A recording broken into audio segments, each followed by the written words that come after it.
Hi friends, எப்படி இருக்கீங்க? எல்லாம் நல்லா இருக்கீங்களா? உங்களுக்கு இன்றைக்கி வந்து பியூட்டி டிப்ஸ் சொல்ல போகிறேன். ஆக்சுவலாக வந்து சில பேர் வந்து எல்லாருமே என்கிட்ட கேட்டாங்க, எண்ணெய் பசை இருக்கிறவங்க எப்படி ஃபேஸ் வந்து எப்படி பண்ணுறது அப்படி எப்படி வந்து எண்ணெய் பசை போக்குறதுக்கு என்ன பண்ணுறது, என்ன டிப்ஸு சொல்லுங்கள், ஏதாவது என்கிட்ட சொல்லுங்கள் அப்படின்னாங்க. அதாவது எண்ணெய் பசை இருக்கிறவங்க ஃபேஸ் வந்து எப்படின்னா, எண்ணெய் பசை இருக்கிறவங்க வந்து ரொம்ப பாதுகாப்பாக இருக்கணும். இந்த எண்ணெய் பசை இருக்கிறவங்க வந்து என்னென்னா, ஆயில் ஃபேஸ் இருக்கிறவங்க என்னென்னா, அந்த ஆயில் வந்து ரொம்ப ஆகி அந்த அழுக்கோடு அந்த தோலில் வந்து அழுக்கோடு ஒட்டிக்கும்.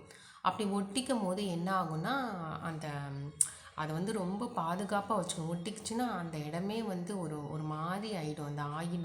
அப்பப்போ நம்ம வந்து ஒரு ஒரு பேப்பரில் வந்து டிஷ்யூ பேப்பர்லேயும் இதுலேயும் நம்ம தொடச்சிக்கிட்டே இருக்கணும் அந்த ஆயிலை. அது தொடச்சோன்னா உங்களுக்கு ஒரு டிப்ஸு சொல்கிறேன். ஆயில் ஃபேஸுக்கு வந்து என்ன பண்ணணும்னா, முல்தானி பெட்டியும் பன்னீர் இருக்குல்ல, பன்னீர் 4 ஸ்பூன் நல்ல பியூர் பன்னீர் வாங்கிக்கோங்க. அது 4 ஸ்பூனும் முல்தானி பட்டி ஒரு 3 ஸ்பூனும் போட்டு நல்லா பேஸ்ட்டு போல் போட்டு நல்லா அப்ளை பண்ணிக்கிட்டு நல்லா மசாஜ் பண்ணி ஒரு 20 மினிட்ஸ் கழித்து நீங்கள் வாஷ் பண்ணிட்டீங்கன்னா இந்த ஆயில் ஃபேஸ் வந்து கண்கூடாக பார்ப்பீங்க. அவ்வளோ சீக்கிரமாக சரியாக போயிடும். ஓகே ஃப்ரெண்ட்ஸ், இது பிடிச்சிருந்துச்சுன்னா லைக் பண்ணுங்கள், கமெண்ட் பண்ணுங்கள், சப்ஸ்கிரைப் பண்ணுங்கள். தேங்க்யூ. அடுத்த டிப்ஸ் காத்துட்ருக்கு. தேங்க்யூ.